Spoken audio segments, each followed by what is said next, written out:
Welcome to today's KEI Network webinar, the sixth in the KEI Network series, AI and Our Future. Today we'll be focusing on AI as it relates to applications and risks in safety, security, and surveillance. The timing of today's conversation could not be more urgent. Around the world, and here certainly in North America, violence, crime, and disorder are once again dominating headlines. From politically motivated attacks to domestic violence, school shootings, cybercrime, public anxiety about safety is climbing. Canadians and Americans alike are demanding stronger protection while also fearing the loss of their freedoms. Artificial intelligence is now embedded in nearly every dimension of safety and security. It maps wildfires, forecasts floods, strengthens emergency response and in policing. It promises faster decisions and even measurable reductions in crime. And on the battlefield, it's tipped the balance of power. These breakthroughs via AI are saving lives. But AI also brings in peril. Predictive models risk amplifying biases, like facial recognition. It's led to wrongful arrests, and surveillance systems threaten to normalize intrusions on privacy. Of particular concern here in the West, and less so in cultures where autocracies and government authority are more acceptable. And autonomous weapons raise the specter of conflicts escalating without human control. So here we are today. We've got a great panel assembled. Lance Valcour, his background and career is in policing. David Harries is in senior military.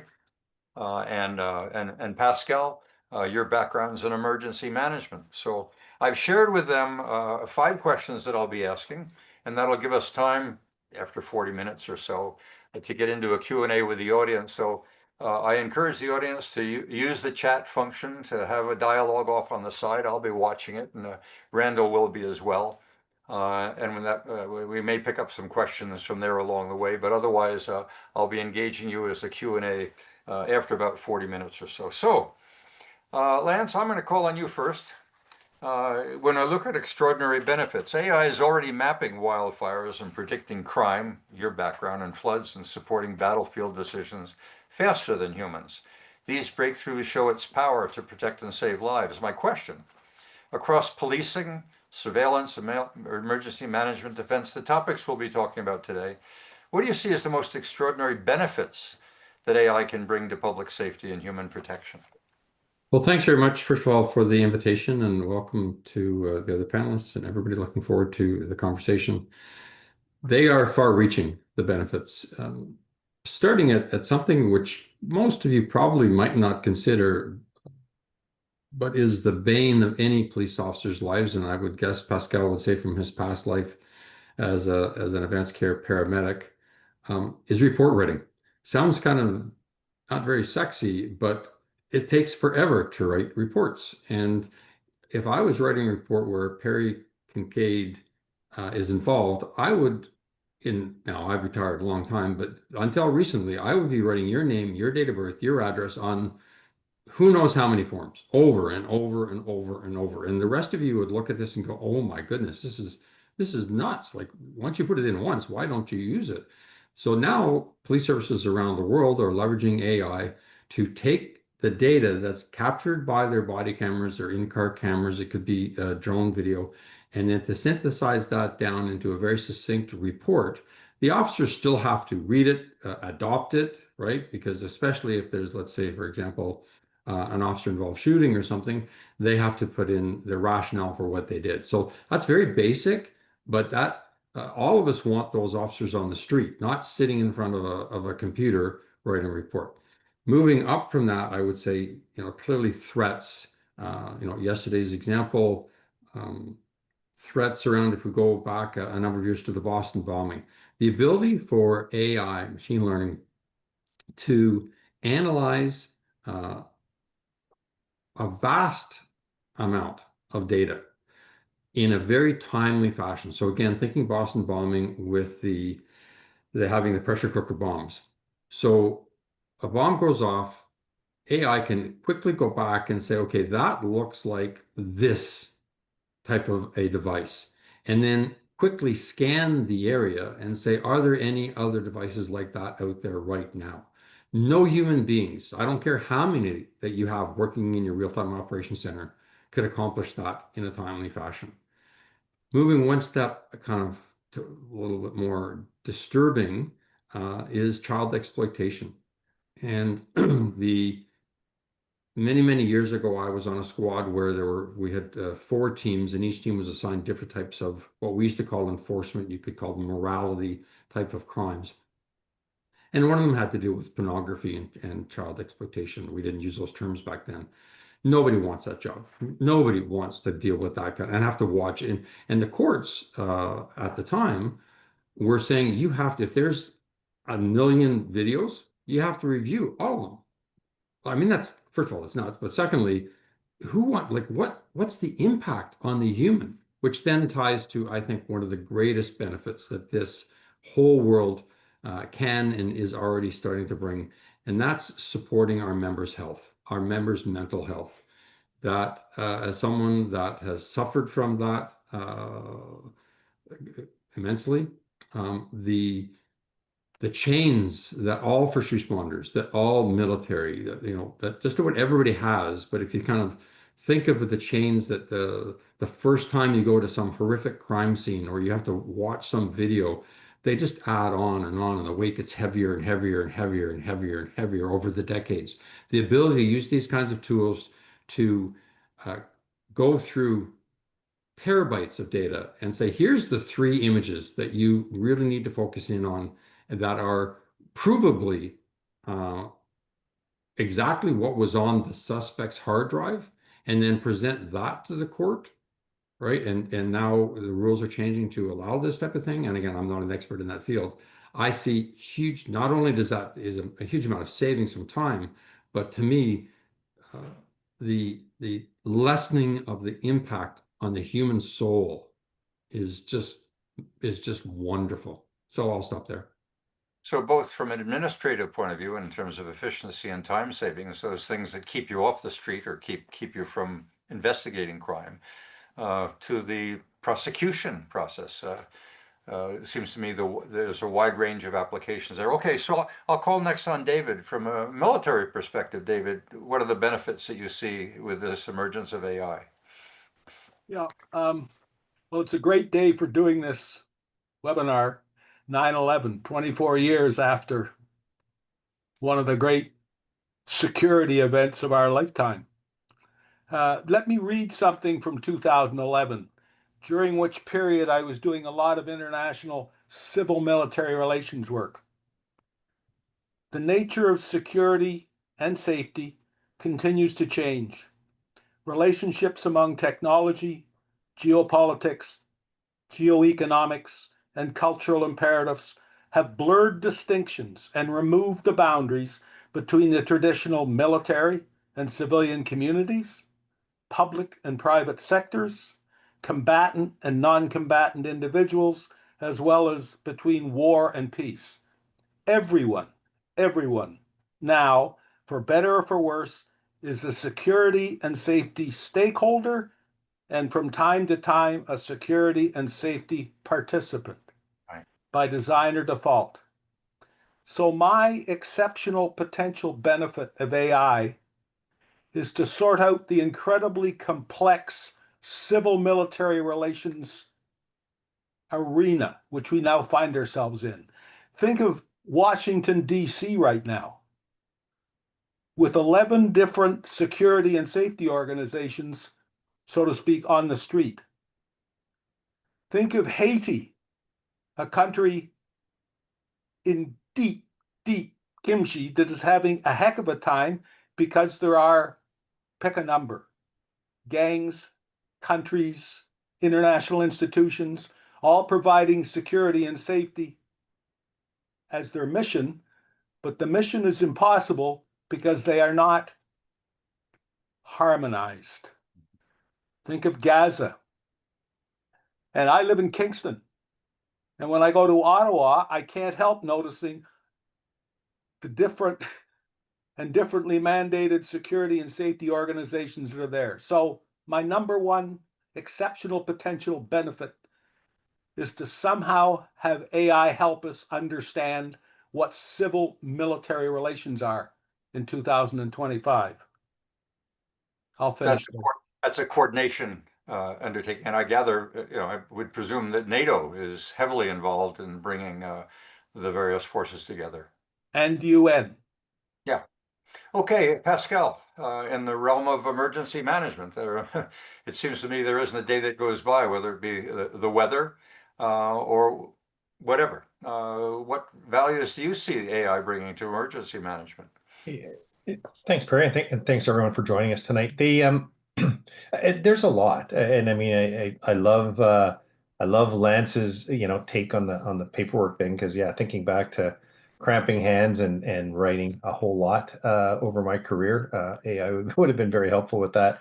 Responders have to make quick, informed decisions to mitigate damage, to coordinate their resources efficiently. We often talk about the fog of war in the first little bit, and I'm sure David could speak to that in more depth as far as where that term even comes from. In the confusion and the amount of information that's coming in, as first responders, as emergency managers, we have minutes and seconds sometimes to make decisions. People have days, months, years to criticize those decisions that we make the best decision. We take in information from all over, try and make good decisions, try and do the best we can, and deploy resources appropriately. So, traditional emergency management systems often struggle, though, with the data overload. We've had things in the past that we've seen over the years as we've evolved to try and do better, but they're fragmented communication and logistical challenges with some of those. And Lance and I have done a lot of work in our past lives on just getting people to work in an interoperable position, and sometimes that's hard. Getting public safety agencies just to talk to each other face to face, let alone on a device. So there's a lot of challenges where AI is emerging as a game changer, is really in that crisis management piece, is offering innovative tools to enhance decision making, optimize resource allocation, improve response coordination. It leverages the real-time analytics, which humans just, that first bit of a response, just have a hard time doing. We can only take in so much data into our brains and make some of those decisions. So, automation, you've already touched on the predictive modeling that we see a lot of. You touched on natural hazards. I'm one that I will often clarify there are no natural disasters. We don't have natural disasters, we have natural hazards. They have disastrous outcomes, and you choose to live next to those areas. So, but we have great predictive models, we have great sensory pieces. Lance touched on AI picking up on the explosives. We're seeing AI being used in communities to pick up on gunshots, alerting to shootings in neighborhoods. We're seeing it a lot in the emergency management field for fires. Wildfires, hopefully not interface fires at that point, but even detecting the fires. If you can think of back in the day when you relied on a person living in a observation tower for days and days on end, looking for smoke.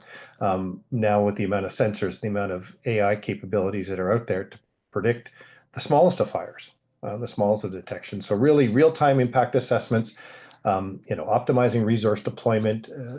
When we talk about communication, scanning from a crisis communication perspective, and we get so much misinformation that's out there, and having that misinformation detection is key for responding to major incidents.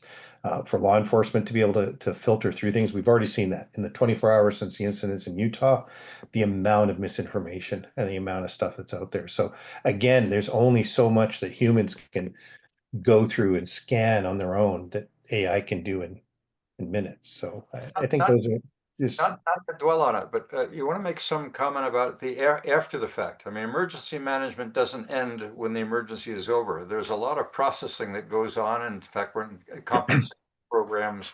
I've had some familiarity with it, and that can be a real mess when 10 or 20 or 30,000 people have been affected, and compensation is now to follow. For sure. There's, I mean, we emergency management's a cycle. As you say, it's not just the response. We do the majority of our work in the preparation phase, preparing for things that hopefully will never happen. It's much like being Men in Black. You hope it never happens, but when it happens, you're there to deal with it. The response phase is usually fairly short-lived. Hopefully, it's short-lived if everybody's done their jobs correctly. But you're right, the recovery phase, and it's not just the human impact as far as getting compensation to people or getting people back. It's even repatriating people, getting people back into their neighborhoods if they've been impacted and had to evacuate. The rebuilding phase, and I mean, we've seen that. It's the anniversary of Katrina. And we look at there's still neighborhoods that haven't been repopulated since the evacuation in New Orleans. So when we start to look at the abilities, and again, the support that AI can afford, organizations, whether it be your NGOs that are helping with those evacuees or those displaced people, levels of government that can help, and again, just working through all of the processes with those personnel while the community is trying to rebuild. You're right. When the right of boom is there's a lot of work to be done, and it can go on for years. So any of that support is going to lessen the effect. Lance touched on the mental health piece for responders, the mental health and support for those that have been victimized either by a natural event that's happened or a human caused incident is tremendous when it comes to an AR perspective. Okay, so we'll jump into the other side of the formula. I'm going to call on you, David, for this one. For every promise, there's peril. Predictive policing risks reinforcing bias. Facial recognition has led to wrongful arrests. Autonomous weapons can raise the specter of flash wars. Maybe what we just saw in Poland. Question, David, starting with you. What are the greatest risks from bias to overreach, from unintended escalation to erosion of civil liberties? And how can they be anticipated and managed before harm occurs? So, your turn. Well, may I start back with Pascal's point about response period? One of the response period's main goals should be to learn lessons from what happened and why it happened if it didn't need to happen, and to do so in time. And therefore, risks and consequences. For me, I look at threats and risks. The sooner we can identify a threat that has plausible risks that cause an enormous cost of some sort, whether it's human cost, infrastructure cost, process cost, political cost, the sooner we can prepare to deal with it. I've lived in places where I've learned very painfully that the most important first responders are the survivors, particularly the survivors that know how to survive, which means they have prepared for what might happen. Back to the word threat. Look ahead, threats. And therefore, the fewer bad consequences will come, the more we have looked ahead, which AI, especially now, can help us with. In the past, I mean, Pascal's story about the watcher on the tower in the middle of a mountain, all by himself, miles from everywhere, with a telephone, going to call somebody, there's a fire, and how far we've come from that. What are the lessons we've learned just in that 30 or 40 years? AI is a huge clearinghouse for helping us come to terms with the threats that we will face. Thank you. And what about the risks? What about the other side of the equation? Are there risks associated with so much information being made so broadly? Yes. Society. My problem with the so many risks is I have to go back to Harlan Cleveland's novel titled Nobody in Charge. There are so many people in charge right now of what could be done or should be done or might be done that there has to be some prioritization in authority and responsibilities. And it's my belief from 3 wars and some peacekeeping missions that didn't work very well that AI can be a huge help in deciding and helping us, human beings, decide who's in charge.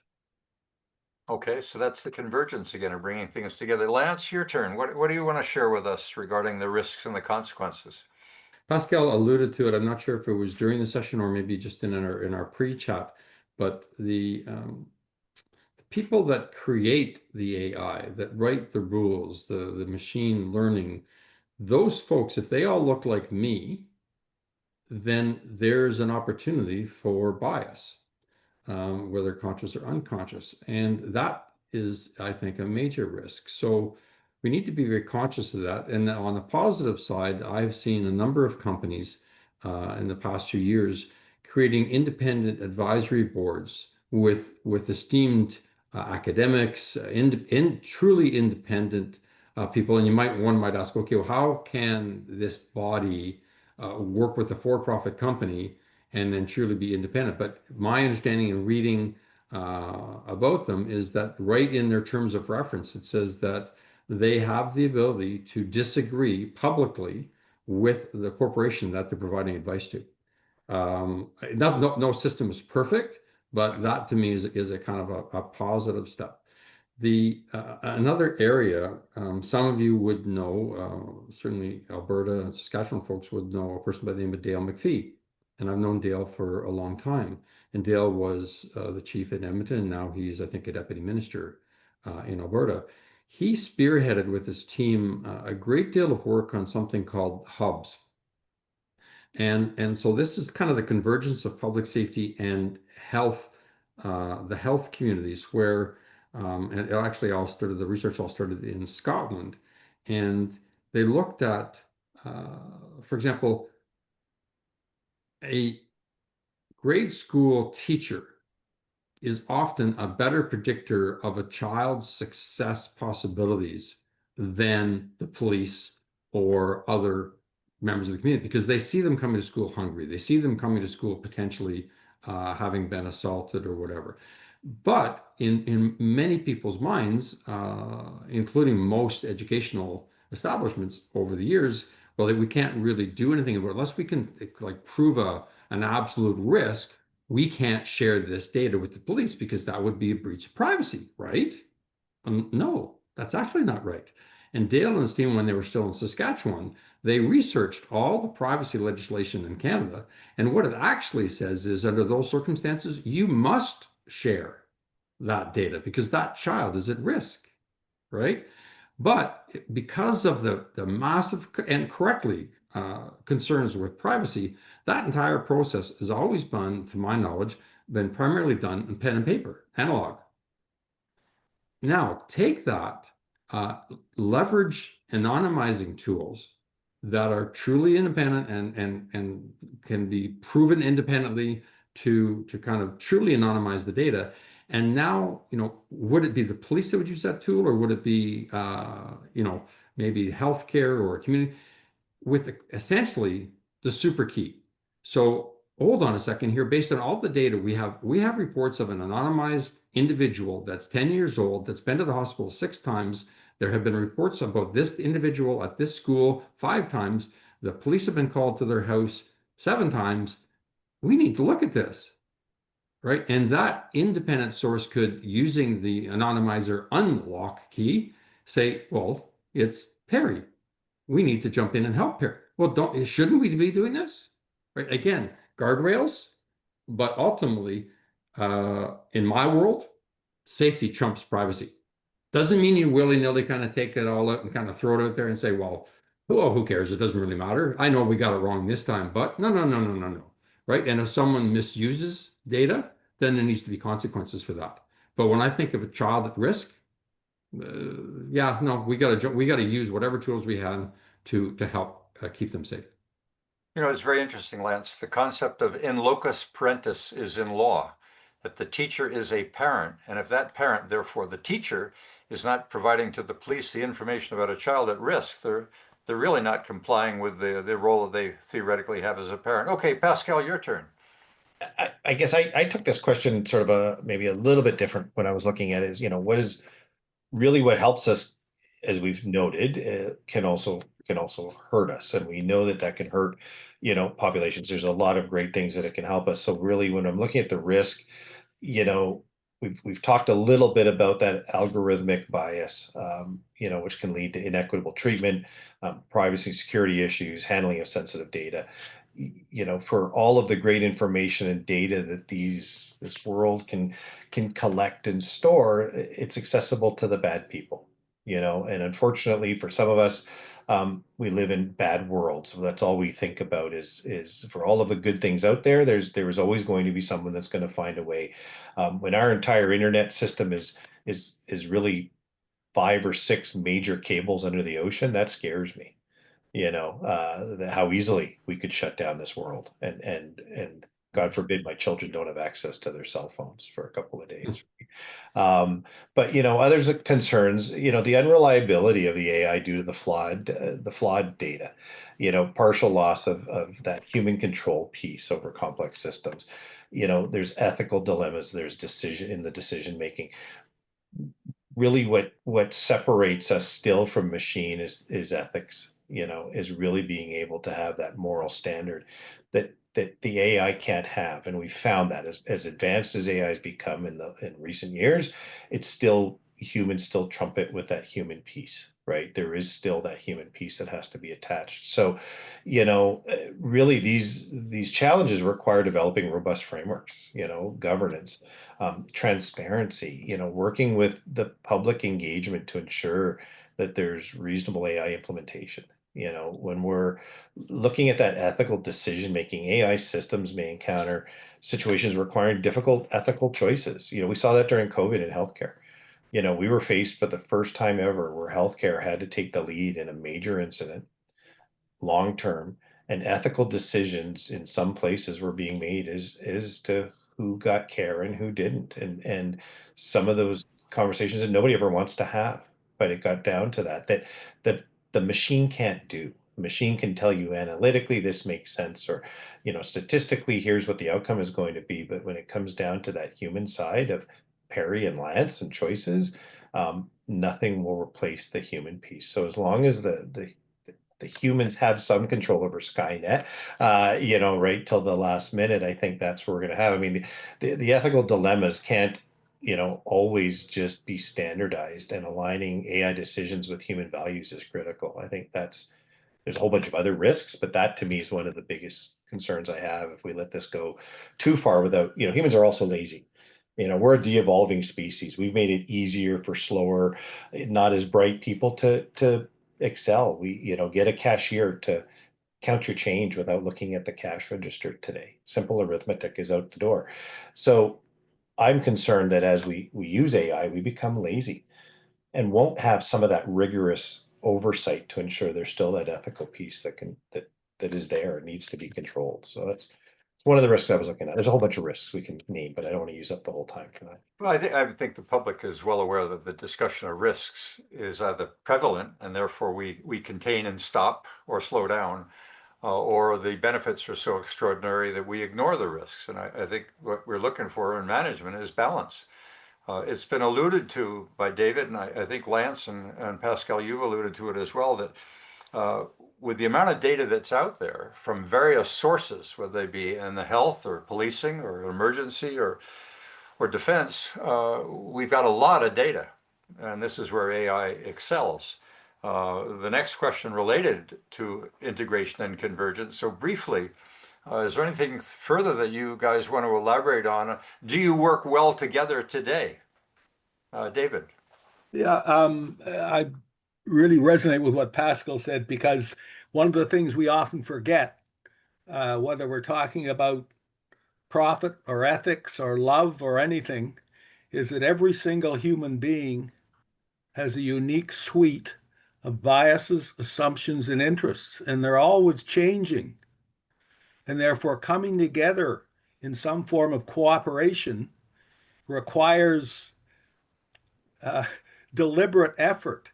It's easy not to, but deliberate effort is required to bring those unique suites to work together. And if I may, from a defense viewpoint, the enemy will not be using AI like we do. And therefore, we have to consider that difference. Thanks. Bill, the building of bridges between you three in fact requires leadership. Are we seeing with the emergence of AI taking advantage of the fact that it allows convergence and the sharing of information, or do we have extreme silos that are very defensive about their particular roles and reluctant, therefore, to share? So, do you want to talk? I'll start out. Well, who do I have? Pascal, why don't I start out actually with you?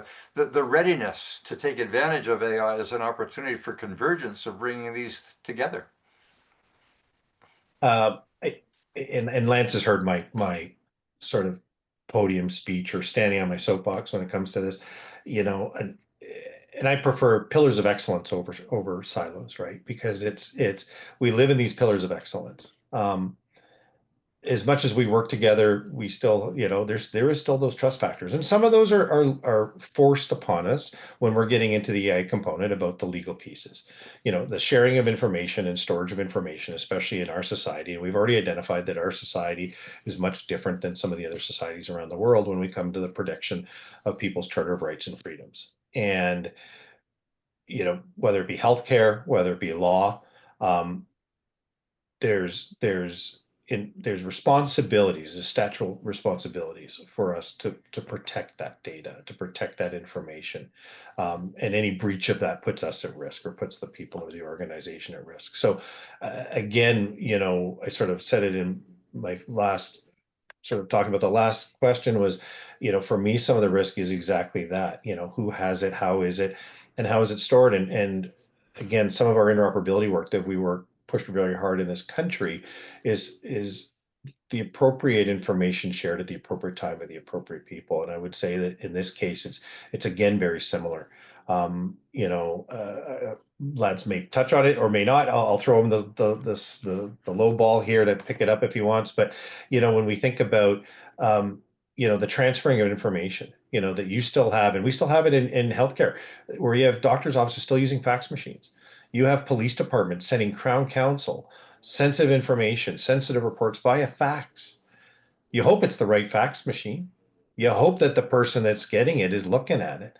But the struggle then becomes this monumental exchange of information: who's storing it, who's keeping it, where's it being kept, and we run into that. We run into a lot of our products, especially right now, politics aside, being American-based and having the insistence of the servers be Canadian, because we follow under different rules when it comes to the access of privacy. So I think when you're, do we share?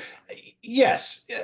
We do share. Yes, everybody wants the common good, but there are different people have to follow different rules and different parameters. And again, when you have, sensitive information that is attempting to be shared, there's much better ways to do it. This facilitates a lot of that. So I think that there's more opportunity. Are we there as far as an interoperability component with artificial intelligence?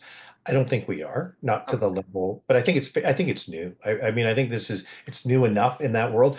We still have emergency services that are just using two-way radios. They're not using data sharing for their own responders.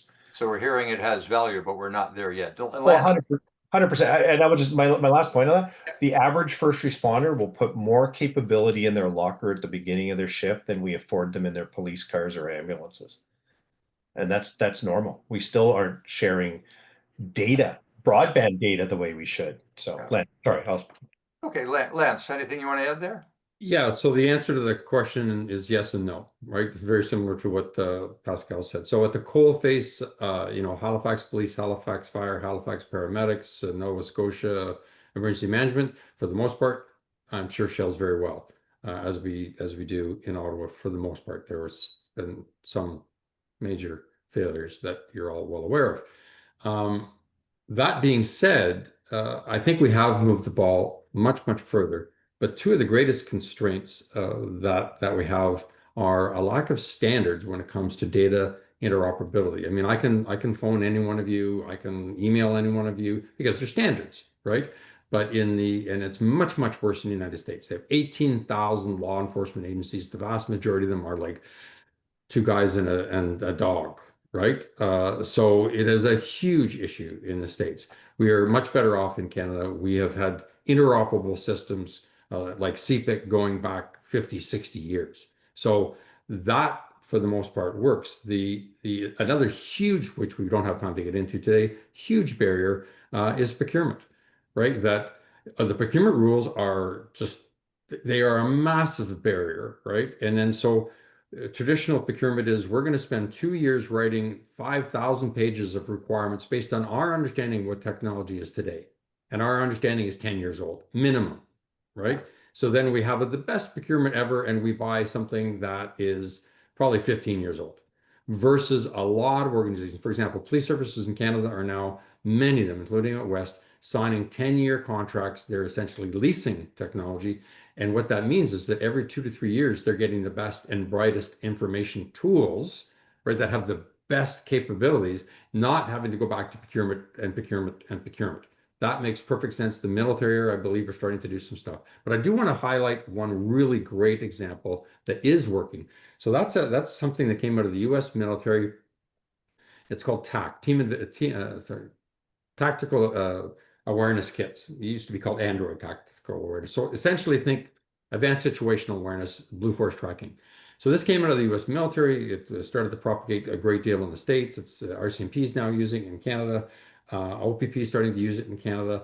It's just really, really easy way to track where our resources are. For example, in Colorado, Colorado TAC, they have, I think it's something like 30,000 responders being tracked on a daily basis. These are responders. These are not individual citizens. These are responders. So if you're going to a search and rescue or whatever, you can manage these resources. So I was putting on a conference for the Canadian Association of Chiefs of Police last February, and I was thinking, well, it'd be great, if we could have somebody come from the military and, maybe talk about how in the future they could share. I'm not talking CanSoftCom, I'm talking aid to civil authority, floods, fires, that kind of thing, where we could share data. And then I see this post on LinkedIn from a major, Martin Simard, and he had the most coolest title I've ever seen. It's like TAC and this and that. And I'm going, who is this guy? Right? And what does he do? So, send him a message and he responds immediately. Well, the Canadian Forces, the Green Army, is already using it and they're on the cloud and they want to share with us. It was like, wow, this is cool, right? So yeah, that's not necessarily AI, but putting AI layers over that and the ability to, in a major disaster, to be able to share with our friends in green or blue or whatever uniform they happen to wear, this is fantastic. So I do see some success stories, but one of the greatest challenges we have is frankly our Constitution.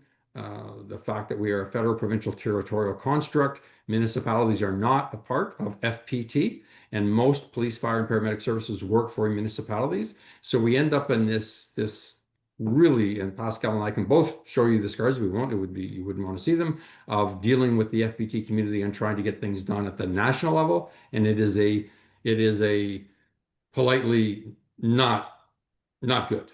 That's not good. And that has been something I've been fighting for, and Pascal has been fighting for 15 years, and we are frankly nowhere near where we should be. So in one word, could AI help?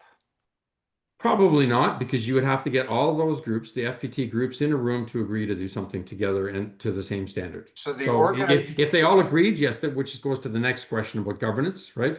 Well, that's the barrier. Yeah, it's not technology. The impediments to the effectiveness of the systems that we've built is the human reluctance to change and protecting their borders. David, you want to elaborate? I mean, Lance is still a little your thunder, but you can jump in. No. And in jumping in, also touch on regulation and containment.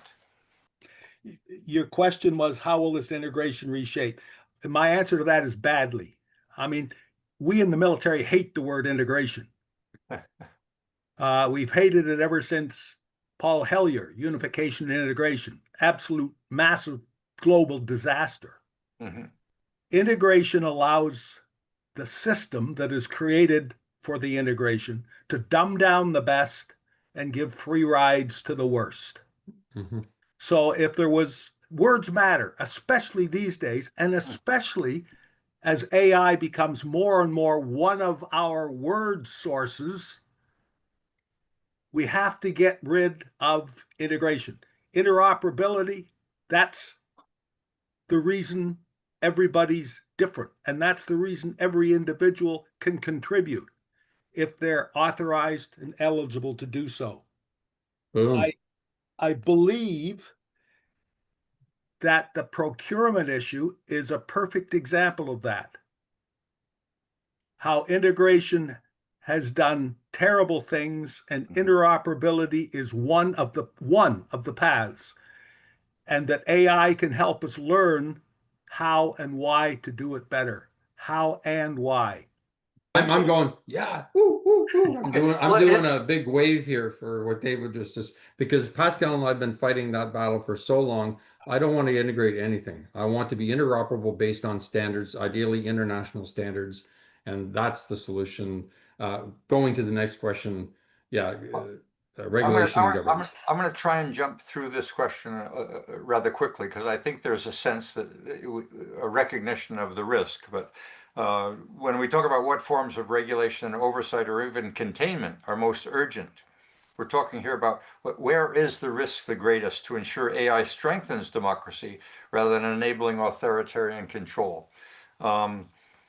Lance, I'll let you start out with this one, but let's keep it short because I'd like to get into speculation and forecasting as soon as we can. So let's jump into where the risks are the greatest, Lance. Yeah, it's again to me, speaking specifically for Canada, is kind of a lack of capability at the FPT level to kind of do this in a national level. I believe that at the provincial level, it's quite a bit easier, and at the municipal level, it's relatively easy. I'm not saying it's easy. In most provinces in the police world, we have police governance bodies that are independent of the province and independent of the municipality. They have representation. And those bodies, for example, the Ottawa Police governing body, they basically set policy for the organization, right? The chief kind of comes to them and here's what we'd like to do, but ultimately they are responsible for that. And for the most part, it works. So I think the biggest threat to me is that the FPT communities on emergency management, on justice, on whatever. The reality, if you've never been involved in this, is you show up at a meeting and one province, it could be a relatively small province, comes and I didn't read the briefing notes, so I don't want to talk about this month or this quarter, and it just dies. It's a horrific way to try to move these issues forward. I don't have a solution. I don't think anybody wants to redo Meech Lake or all that stuff, but it doesn't work. Well, you've underscored the relevance of leadership in times of change. Pascal, your turn. Yeah, I think change is a whole separate topic, right? I mean, people want progress without change. And David, I will say, just because you mentioned, unification, I did tell my old father-in-law that as an Air Force officer, he never looked better than when he wore green. So I don't think he ever survived. Don't ever think he ever survived unification at all. So. I think really urgent regulation for this. Perry, you talked on this. The public is aware of this. They know what's out there. My kids are already way more advanced in this than I ever will be, and I'm okay with that. But so I think we're already behind when it comes to this. And I think there's that combination of human oversight that I talked about, the transparency piece, strong ethical frameworks, and the inclusive governance. It has to be inclusive governance when we're doing this to mitigate the risks. Really the manipulation of surveillance, and we still have to promote the democratic values. And again, we're looking at this from a democratic lens because that's where we live. We're dealing with those in the world that don't do this. You open with that. So here are some of the user-centric pieces, right? I think that's the biggest piece. David. Two brief points. If we're going to have any regulation, you see the Eskimo stone cut behind me here, the loon and the fish speak. That's the sort of communication we've got to try to be able to engender. Differences have to listen to each other. So the regulations, if we have them, some have got to be offense and some have got to be defense. So is it guidepost and guardrails? And both require a different mindset. And my final point is the business about banning something through regulation or whatever. Genies don't go back in the bottle. It's one thing quantum science hasn't figured out for us yet. We can't get things that are back into not existing. Our systems in Canada, and more so probably in the US because of its age and size, are become increasingly complex over time. I mean, that's entropy.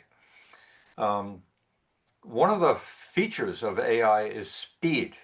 Rarely have we seen a technology emerge as fast with so much promise and being adopted in so many different ways so early. Speed itself is becoming one of the fundamental issues here, and our bureaucracies and our systems have been built almost to maintain status quo and to counter excessive speed. This is one of the biggest problems that we face with this emerging technology, but I'm going to halt there and move into the future. So this is an opportunity to speculate, to forecast.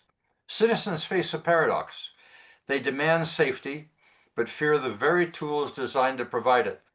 Therefore, the future is uncertain and not unimaginable. This is an opportunity to do some imagining. And so I'm going to start out with you, Pascal, with a very simple question. Looking ahead, what scenarios, both promising and perilous, should society prepare for as AI and safety and security accelerates globally? What do we need to get ready for? Hey, I think we've talked a lot about it as we've gone through some of these questions, and really, I mean, the march of history is not constant, right? It's rapidly accelerating, and we've already accelerated beyond what we can comprehend today. So I think when we see the double-edged sword of technology advancement, I kind of touched on it a little bit when we were talking, Perry, before we started. I really look at AI and the competitiveness, the AI race, very similar to the nuclear race. When it almost can be as dangerous when we look at some of the misuse or the malicious use of AI that can happen if it's left unchecked. Competitive nations, corporations, the rush for AI development, relinquishing control of these systems. There's so much out there. With a clock ticking, immediate proactive measures need to be put into place, because I think David said it, the genie's out of the bottle. Putting them back in the bottle is not going to work. So if we don't get ahead of this sooner than later, as we're talking right now, there's organizations and there's countries that are developing. Sadly, for every good thing we have, there's always the use of malicious things. Humans are great at finding ways to turn great things into bad things. And I think we really need to get ahead of that now. And whether it be as malicious as bioterrorism or some of the things that can happen that way, persuasive AIs. AI. I mean, when we look at the persuasive AI right now, I had a friend mention something. I can't remember what it was the other day, and within an hour, my phone was sending me nothing but information on that. I had never even thought of this. I never looked it up. And then when we look at the persuasive AI, the large scale disinformation that is spread after things, and so much of what we deal with today is that misinformation piece. And then, as David said, man, that genie's not going back in. The genie's out. So. Well, I mean, the risk is extraordinary, as may well be the opportunities. David, you deal with things at a global and or regional level. You deal with existential crisis of mankind with nuclear going it to an end inadvertently. What do you see as a future scenario? As the scenario is more speed. I remember when I first joined the military as a young engineer, combat engineer officer, things were passed down by teletype. And sometimes we didn't get an order for hours after it had been made.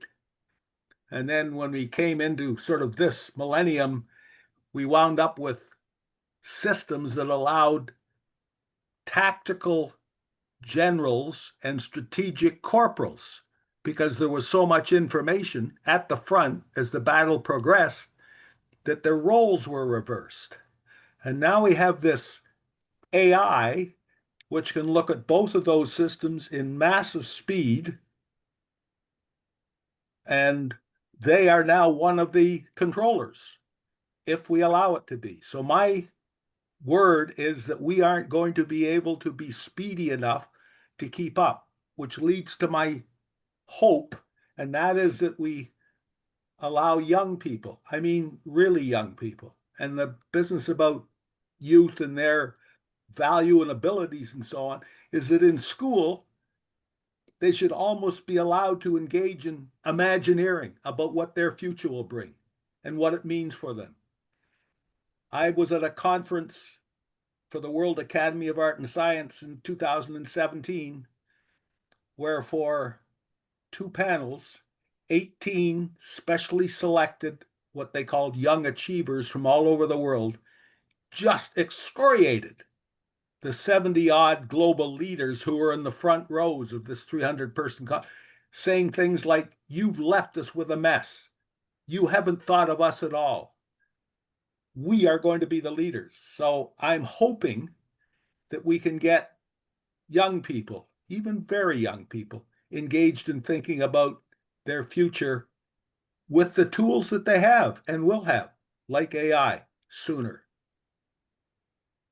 You've tickled my heart. That's Oh, exactly where I've been coming from. So, and I see Vivek smiling, who's our representative from the Youth Council, Policy Council in Calgary. Lance, you got the last word on this.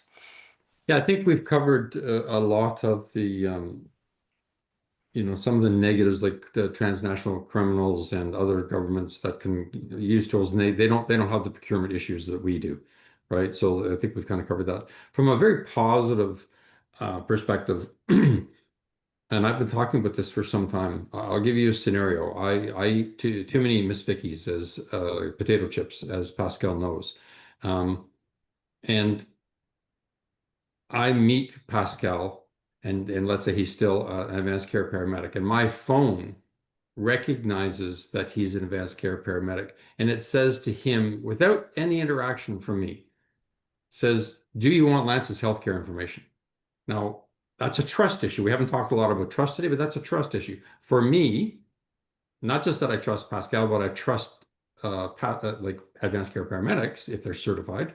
I would say, typically, I would say no, because we're just having a coffee.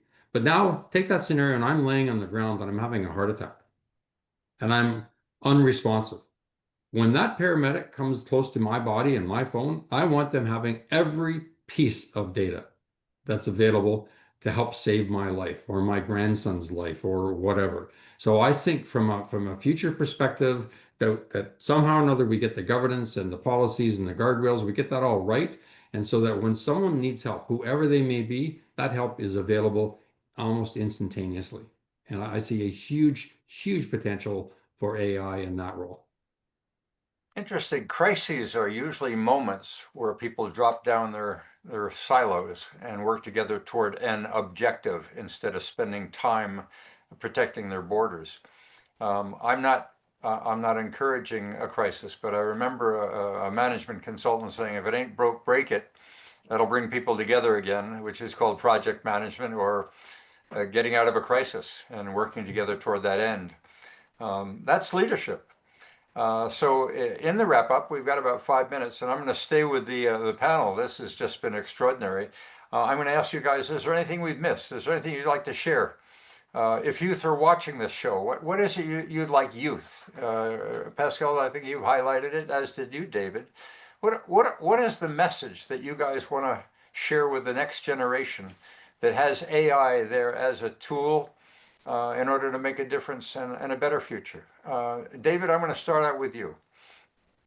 I have promoted for 2 decades now a concept of leadingship. This is a situation where an organization of from 2 to 20,000 or 50,000 or whatever agree that everybody in the organization can at one time or another have a really good idea, and they should be eligible. There should be a way for them to express their idea.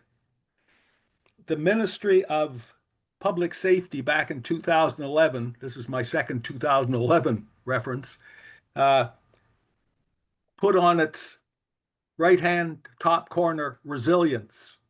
And I think resilience is something we have to focus on much more as a word, as a concept, as a goal, as some bringing us all together, whether it's first responders or police or military. And the military, I think their schools and their history have so many examples where this makes sense. So leadership and resilience. It's interesting. We've talked about resilience extensively throughout the series and the relevance of continuous learning and the association of humility in the face of change. Pascal, your turn. Yeah, I've talked about the human piece to this, and I think it's really key. And I mean, our youth and our future are so much more technically advanced. I mean, it is a part of it, right? I think technology, we think of technology as a tool. For them, it's just a part of life, and really bringing that human piece in. We talked about ethics. We've talked about biases. We haven't taught, Lance touched on trust. We haven't touched on that, but the moral piece to it. Again, there's a defining difference between what AI can provide and how we use the tool versus that human side to it. So really defining the appropriate role and limits of AI in decision making, right? Especially when human judgment is involved, it requires careful consideration, of when and how AI should act autonomously, if it should act autonomously, and really, I think where we have that huge capability with our youth and with the future to take this and use this tool. Um, use it for good, don't use it for bad, but really using even the good and developing the good to try and protect us from the bad is going to be key.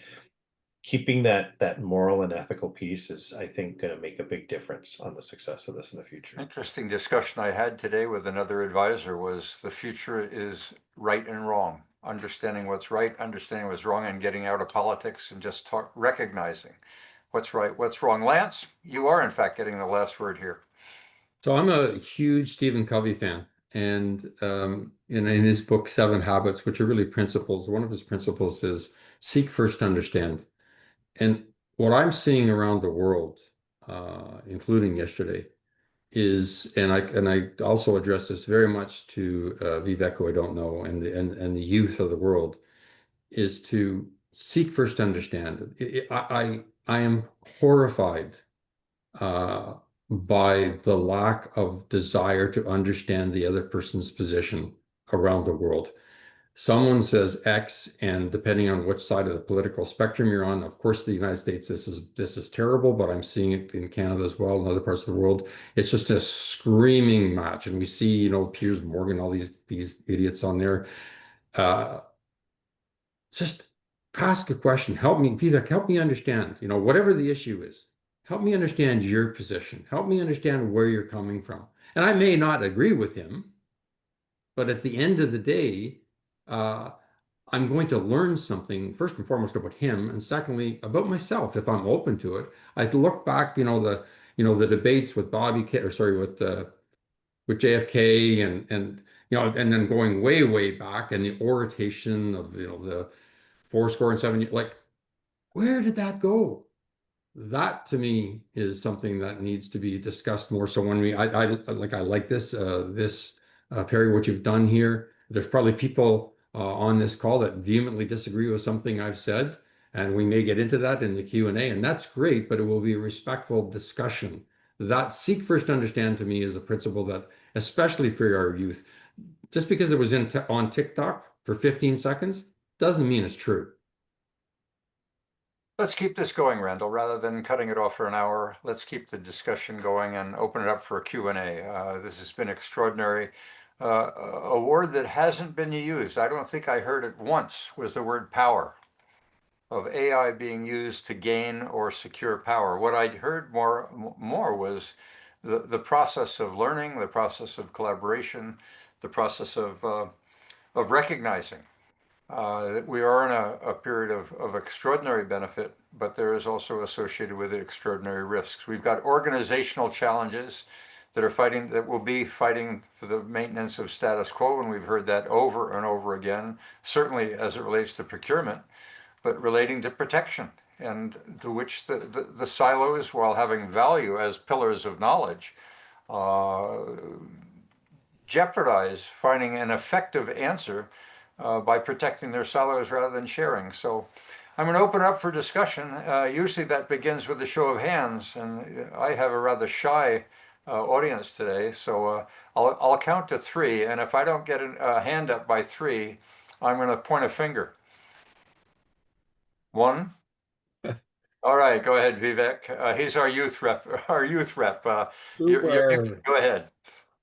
All right. Well, I'd actually like to reply to Lance a little bit about his comment. So I think that one of the main things, like the reason that we don't have great discourses, we actually I think we do have great discourses still, but the reason that they're clouded out oftentimes is because social media and the algorithms on the internet, they promote short stimulus responses. So that is to say, like if you are on an Instagram reel, you get that short 14-second like condensation of all the information. So a lot of the analysis goes out of the way, and people simply consume it because it's easy to consume, but not because they're actively thinking and taking a critical stance about what the actual issue is. So I think that that's the main problem with things like dialogue and the issues that exist currently. I think that that's what Lance was trying to get at. So Mike, so let me, if I could, ask you a question. So when you're with your friends, and you may not be the norm in that you're engaged and you're sitting here having this kind of conversation with a bunch of people that are 19 times older than you. So like when you're sitting there talking, are people actually having this discourse? Like, do you have friends that are on other sides of the political aisle? Like, do you kind of have that, or is everybody just kind of on their phone sending messages across the table to each other, right? I think there's a mix of both of that. I think that yes, I do have friends on different sides and with different viewpoints.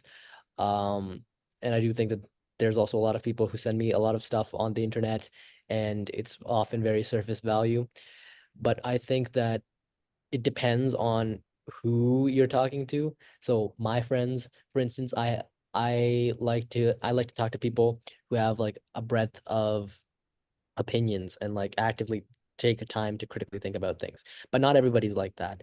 And I think that with the internet, that sort of environment where you don't have to critically think is amplified, because before you at least had to read to get your news. Now it's become like brain sludge on the Instagram reels and TikTok. So i think that I think that there is a lot of context that is still lost because people don't read. Yeah, I would say that people don't really read much. I try to read a lot, but not many people do consume information via reading. They often consume it via video content, which is not bad, but then they also consume it via like very short form content. So I think that can often be a problem. The dilemma, Lance and Vivek, you've heard me refer to this as we've chatted before, that I often see with youth is the they don't call it a shortcut, but when they look at where the power exists to make change, they first think about government. And that leads us into a problem, is the wish to empower government and to lay the problems that we're facing today at the feet of government instead of accepting or acknowledging the role that they in a democracy play of gaining an understanding of the issues and what they individually can do. Your hand's up, Pascal. Go ahead. No, I was just, and thank you, Vivek, for sort of highlighting some of that. And it is, right? The other thing that we see with a lot of this, sadly, and it's part of that is the dopamine piece, right? When you look at the dopamine reaction that the youth have on that instantaneous, quick information, you lose that dopamine dump when you start to read or when you spend too much time on something. You don't get that same reaction. So we are with, again, with all double-edged sword of everything, with the advancements of the technology that we have, we've had a devolution of the capability to absorb that information. And I said it before, the fish wrappers would, land on your doorstep first thing in the morning, and that was the first information you got that was late. Now it's disinformation's being spread and the activity hasn't even ended. That's a challenge. But Pascal and Vivek, we are not telling kids that the value of reading is thinking, that you control the pace of absorbing the information. But when you're listening to a video or you're watching a show, It's moving at a rate that it controls, whereas when you read, you are under control and you can hesitate and think about what. But we're not teaching kids the power and the value of reading. They're impatient. Jeff, go. Okay. Okay. So I was just thinking about the whole data silos thing and how the 9/11 attacks could have been potentially prevented if the CIA and the FBI and other law enforcement had been comparing notes. And it's not just enough that they have access to each other's notes, but it's almost like in the background, the AI would have to be saying, "Oh, looks dangerous, and these correlations are kind of suspicious. Somebody should take a look at that." And of course, the whole Department of Homeland Security came out of that in an attempt to bring that all together. But and then I also think of like the Five Eyes sort of espionage system, and now that could potentially become a detriment if, say, the United States goes rogue and becomes a fascist state or something like that. And now we're sharing all of our information with a country that may have nefarious desires for our citizens or something like that. Fear. David. Words are important. And one of the things that's always disappointed me is that I only ever learned 3 languages. English, because I was born a Canadian. French, because I had to learn it at Collège Militaire Royal. And Indonesian, because I lived in Indonesia for 6 years and I got in more trouble until I learned enough to get along.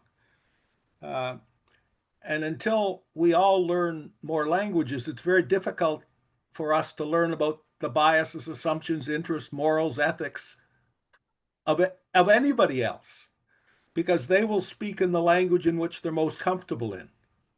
And this problem is intensified by the sort of human nature unwillingness to change. And I'm sorry, but I'm down on experts, because experts defend their expertise and their reputation for expertise by and large, my experience, I'm a nuclear engineer, they don't want to change, because if they change, then they're going to have to learn something new, and then they won't be as expert, or somebody else will be more expert. So this is one of the reasons I don't use a cell phone. I want to be able to have time to talk with my friends. If I'm in a battle zone or a UN mission where there's conflict, I will use one of the phones that they give me. But right now, you can't reach me by cell phone. But I have an answering machine that will take however long you want to talk, and I have internet, and I still have lots of friends that aren't upset that I didn't answer their cell phone call. Words, language, together. Important point. Jeff Hewlett, your turn. To the exceptional panel that you assembled today. It's been just a really terrific conversation. I wanted to pick up on something that a few of your panelists mentioned. You talked about the speed with which AI can process information.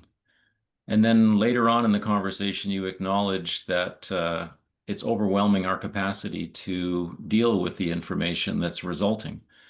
And that automation bias, that's already occurring.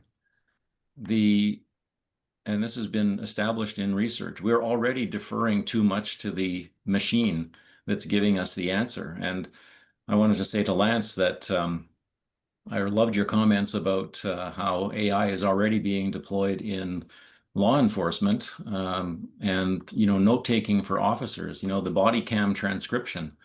I see that as a wonderful adaptation and use of the technology.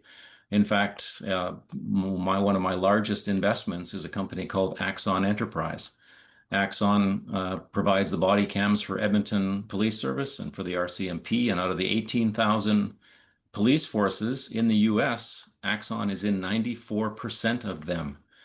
And they have things with like crime scene control centers and with drone deployments. I mean, what they're doing is absolutely mind-boggling, and I'm excited about it, both as an investor and as a person who supports what law enforcement needs to do. And I'm also nervous as hell about that automation bias, because those notes are being taken, and are they being reviewed enough by the human in the loop, or is the human in the loop too quickly accepting what the machine is telling them? And I just read just before this session, Ethan Mollick from Wharton, who writes extensively on this stuff. If you subscribe to his Substack, you'll get it in your email box. He wrote a post today about the wizard. It's not a genie in the bottle, it's a wizard, and the wizard is doing magic behind the scenes. And in fact, the wizard isn't telling us how it's doing the magic, right? A magician doesn't reveal its secrets. And so it's coming to an answer. It's giving you information, but it's opaque about how it arrived at that information. And even the people who built some of these amazing systems can't explain to you how it arrived at that conclusion by, extrapolating how many trillion parameters and in a vectorized database spit out this response. And that makes me nervous about that speed and how it can overwhelm our capacity as humans to be in the loop. So I don't know, that's my comment, and I love it all, and I'm also concerned by it. So if the panelists can even decipher what I was trying to get at and then comment, I think Lance is ready to jump in there. Lance, you want to respond and comfort or reinforce the concern that Jeff's expressed? So I was Axon Canada's senior strategic advisor for 6 years. I helped hire most of their team. And so I totally understand. I didn't mention any company names, you chose to, but they do some pretty phenomenal stuff, as does Motorola, as does a number of companies out there do some really, really cool stuff. Yeah. I'll give you a specific example. When I was the incident commander for the Bush visit in 2014, I had 2,000 officers working for me. I had 7 different radio systems. We didn't have anything like drones, or we did have an airplane. And there was a snake march. And the snake march, and as an incident commander, and David will understand this better than I do from the military, but as an incident commander in civil world, I don't listen to the radios. Right? My job is I have a senior tactical advisor, a senior public order advisor. I have people that and they have people that are saying, "Hey, boss, you should be aware of this." But with this massive amount of information, I don't want anyone to make these decisions for me. I want them to say, this is a critical piece of data, or this is happening right now, boss. You need to make a decision. Are you releasing the public order team now? Yes or no? Right? And we practice for all this. So AI, or in the Boston bombing, hey, I need an EDU team to go to this location right now to look at this device to say, this is what we need to do. Just semi-funny. When I lecture on incident command, I tell people the 3 most important words I need to know as an incident commander in a major event are, what's for lunch? Because if I've done my job properly and I have the right team in place and we have the right tools and capabilities in place, typically 1 or 2 decisions are made by me. Right? Everything else is pushed down. Just like I loved your comment, David, about the where is it, the tactical general and the strategic corporal. My son's a corporal in the Canadian Forces, so I kind of got caught on that. But that's what has to happen, is we need to get the information to the people at the coalface for them to make the decision, not to wait for me. Yes, certain decisions can only be made by me or an incident commander, but the vast majority of it needs to be done by them. Fascinating.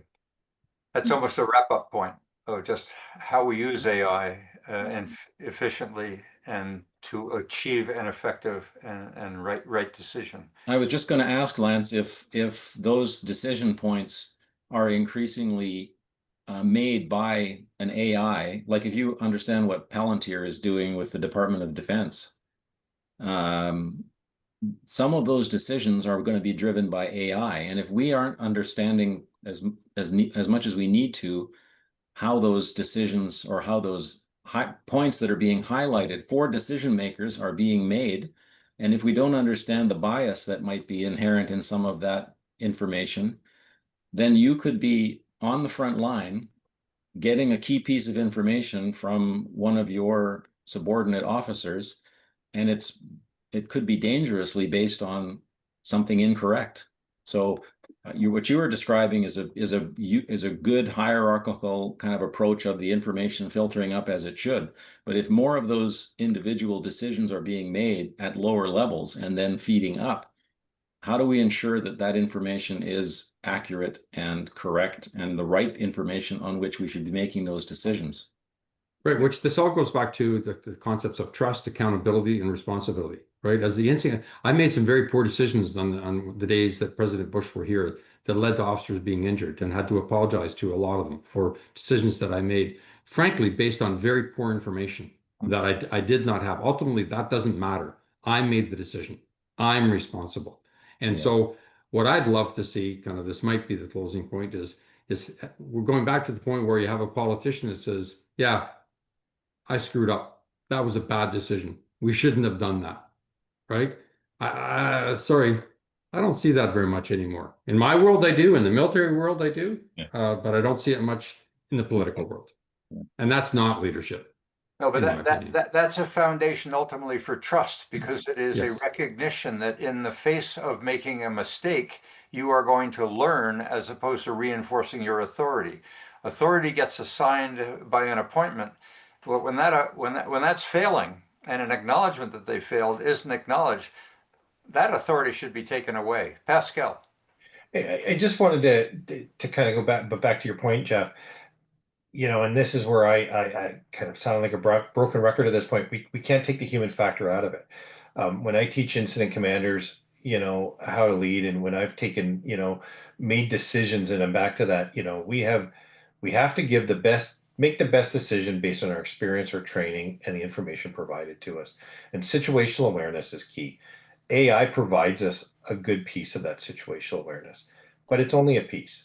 So there's that border of, the 1980s War Games movie, but there's that border of, are we letting the computer make those decisions? Or as an incident commander, am I taking that information, putting it into my situational awareness, and making a best decision at the time, which may ultimately be the wrong decision? And like Lance, I've commanded some pretty intense scenes where we've had to make decisions, and you do the best you can. Again, I've got minutes to make a decision that people have days and years to criticize. And I think the piece, though, is that AI is a tool. And once we go past that reliance of the tool and allow it to take that control, then that's when we get into the danger zone. If we use it as information, we now have embedded intelligence into incident command system in Canada as well as in the States.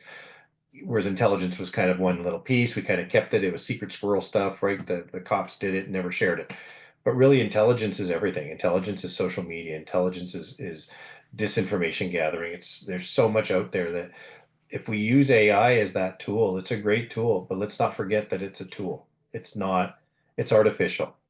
When Jeff mentioned he's frightened or fear about speed, one of the ways to deal with fear of speed of things happening around you is to be confident that you've done as much as you can to be resilient. And if I may, my field, strategic foresight, that's what I do. That's what I've done now for 40 years. That if I feel confident that I've done as much as I can to think ahead about the threats and the opportunities and my weaknesses and my strengths, then that speed will not be as fearful. And I believe that. David, just want to highlight, I'm not afraid for you or any of the other panelists in your ability to put the right emphasis on the right information. I'm worried about the human tendency to put too much faith in the machine's output at the wrong time. The automation bias is what I'm nervous about. So not you guys. This point that's being made right now is a great point to make in the wrap up.